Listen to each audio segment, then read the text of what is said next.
కర్ణాటకలో జూనియర్ ఎన్టీఆర్ మరియు బాలకృష్ణ సినిమాలకి మంచి డిమాండ్గా ఉంటుంది. ఇంతకుముందే మనం చూసాం 2018లో అరవింద సమేత వీరరాఘవ కర్ణాటకలో అనేక టాలీవుడ్ రికార్డ్స్ ని క్రియేట్ చేసింది. అదేవిధంగా ప్రస్తుతం ఎన్టీఆర్ బయోపిక్ కూడా బ్రహ్మాండమైన కలెక్షన్స్ తో దూసుకుపోతుంది. అయితే ఈ ఎన్టీఆర్ బయోపిక్ ప్రమోషన్స్ లో బాలకృష్ణ చెప్పేశాడు బెంగళూరులో మంచి కథ దొరికితే నేను ఒక కన్నడ సినిమా చేస్తాను అని.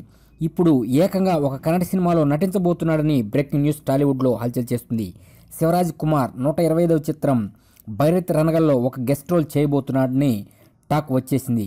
ఇప్పటికే దీనిపై ఒప్పందాలు కూడా జరిగిపోయాయని, ఇక బాలయ్య దీంట్లో అమోఘమైన పెదరాయుడు పాత్రని చేయబోతున్నాడు. ఇది కూడా గెస్ట్ రోల్. ఆశ్చర్యకరమైన విషయం ఏమిటంటే కన్నడంలో కూడా సొంతగా డబ్బింగ్ చెప్పబోతున్నాడు నటసింహ బాలకృష్ణ. ఇప్పుడు ఎన్టీఆర్ మహానాయకుడితో చాలా బిజీగా ఉన్నాడు. ఆ తర్వాత వెంటనే బోయపాటితో సినిమా ఫిబ్రవరిలో పట్టాలెక్కబోతుంది. అయితే ఈ గ్యాప్ లోనే ఈ భైరత్ రణగల్ సినిమాలో ఆ గెస్ట్ పాత్రను చేయబోతున్నాడు. అయితే త్వరలోనే ఈ సినిమా సెట్స్ పైకి ఈ సంక్రాంతి తర్వాత వెళ్లబోతుంది. దాంట్లో గెస్ట్ రోల్ ని సింగిల్ షెడ్యూల్లో పూర్తి చేయబోతున్నాడు.